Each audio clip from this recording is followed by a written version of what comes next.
Olá, eu sou o professor Charles Assunção e nesse vídeo nós falaremos sobre ciclo de refrigeração por compressão de vapor de múltiplos estágios. Uma outra configuração é quando nós temos temperaturas muito diferentes e cargas térmicas semelhantes.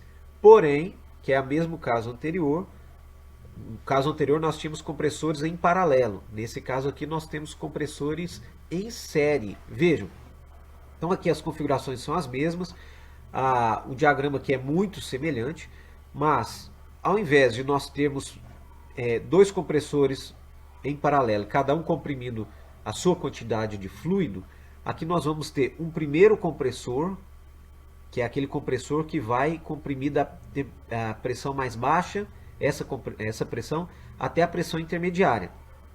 Por ele vai passar a massa apenas do evaporador 1. Então, esse compressor 1, ele comprime da pressão mais baixa para a pressão intermediária, comprimindo a massa equivalente apenas ao evaporador 1. O compressor 2, ele vai comprimir da pressão intermediária até a pressão de condensação. Então, cada um percorre um degrau. No caso anterior, um percorria um ΔP intermediário, o outro percorria um ΔP grande, com quantidade de massas distintas. Nesse caso aqui, cada um contribui com um pouquinho de ΔP, de elevação de pressão. Porém, o compressor 2 vai comprimir toda a massa, porque vejam, nele entra a massa proveniente do evaporador 2, mas a massa também proveniente do evaporador 1 depois de ter passado pelo compressor 1. Então aqui, de novo, nós teremos dois compressores distintos, um com uma capacidade de compressão, essas capacidades de compressão podem ser próximas, não precisam ser exatamente iguais, mas tendem a ser próximas, exatamente para a gente dividir o trabalho, mas o tamanho deles também, os tamanhos serão bem diferentes, porque esse aqui, como as cargas térmicas são semelhantes, as vazões mássicas são semelhantes. Então esse aqui vai ser aproximadamente, vai ter uma capacidade de vazão mássica aproximadamente metade desse, porque esse compressor está comprimindo toda a massa do circuito. E o diagrama termodinâmico ficaria dessa forma.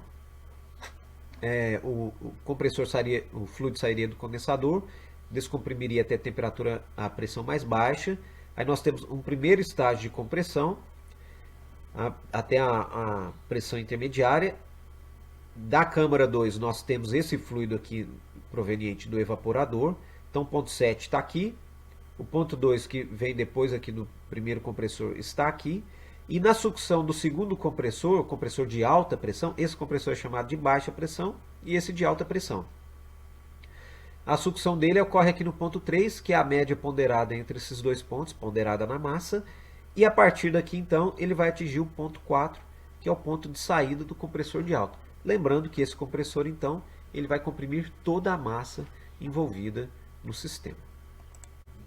Um recurso bastante interessante, quando nós temos mais de um estágio de compressão, mesmo para casos em que a vazão mássica de um estágio seja igual a de outro estágio, que é esse o caso mostrado aqui, então é até um pouquinho diferente do caso do slide anterior.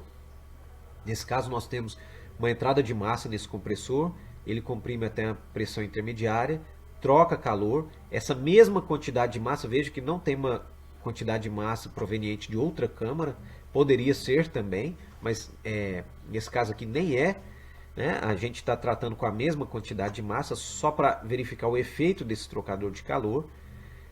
Então essa pressão intermediária entra no estágio de alta pressão e a pressão mais elevada é atingida. É vantajoso nós utilizarmos esse trocador de calor no estágio intermediário para reduzirmos a entalpia de compressão. Se não for utilizado esse trocador de calor, a compressão ela pode ser entendida como esse processo aqui entre os pontos 1 e 3. Vejam só, a gente sai aqui do estágio de mais baixa pressão e vai diretamente para o estágio de pressão mais alta. Então a compressão seria, a entalpia de compressão seria H3 menos H1, ou seja, toda essa distância aqui.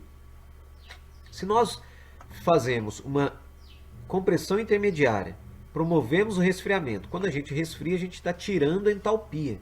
Então veja que a entalpia do ponto 2 passa a ser a entalpia do ponto 4. E depois fazemos a compressão, a gente vai chegar à conclusão, aqui está muito qualitativo, mas quando a gente faz isso com números fica mais fácil de perceber, nós vamos entender que a entalpia de compressão com o resfriamento intermediário, que seria H5 menos H4 mais H2 menos H1, é menor do que a da H3 menos H1. Ou seja, a entalpia de compressão, quando a gente divide os estágios e coloca um trocador de calor, é reduzido, porque parte da energia a gente tira aqui nesse trocador de calor e a gente acaba por reduzir a compressão, a entalpia total de compressão. Então esse é um recurso que pode ser utilizado mesmo quando nós temos apenas uma expansão, uma vazão mássica aqui, mas se nós tivermos outra vazão mássica que vai agregar a esse compressor, como era no caso anterior, também podemos utilizar, porque essa troca de calor sempre vai favorecer, porque nós estaremos reduzindo o volume específico na sucção do compressor, ou seja, o compressor vai estar admitindo naquele mesmo volume mais massa, fazendo com que a sua eficiência aumente. E finalmente eu gostaria apenas de mostrar um quadro aqui que é tirado de um material da Eletrobras sobre eficiência energética, e esse material ele traz uma comparação entre sistemas em paralelo, que são dois compressores em paralelo, e um sistema convencional com um compressor único.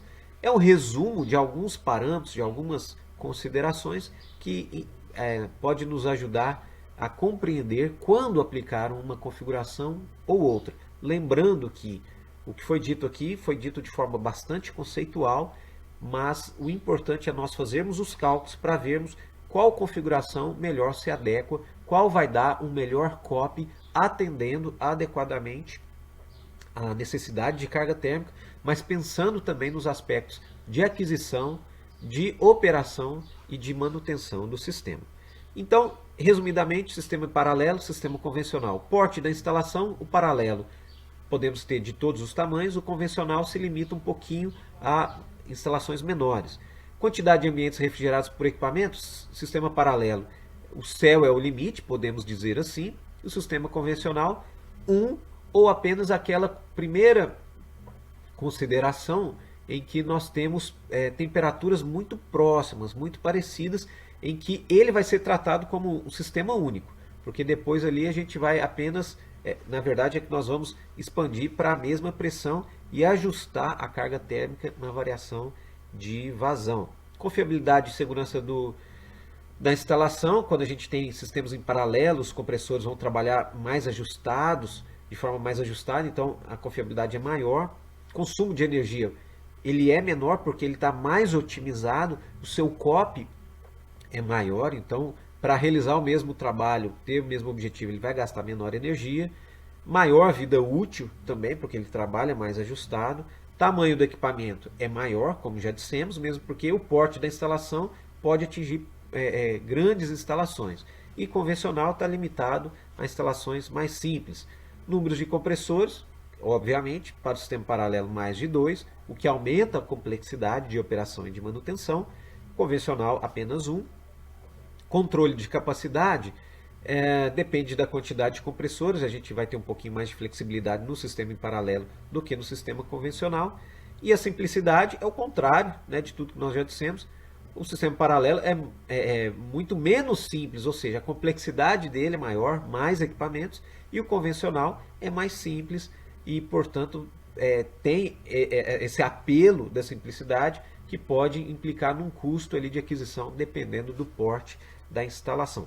Claro que essa comparação só valeria para instalações equivalentes em que em ambos esses dois casos poderiam ser aplicados. Com esse slide, então, eu finalizo esse vídeo, que teve como objetivo apresentar algumas possibilidades de configuração para sistemas de multi-estágios de compressão. Lembrando que esses sistemas são aplicados quando o ΔP, a diferença de pressão, ou a relação de pressão de condensação e de evaporação é muito grande. Eu espero que tenha ficado claro para você. Em caso de dúvidas, não hesite em entrar em contato. Eu agradeço a sua atenção e espero que você acompanhe os próximos vídeos. Obrigado e até lá.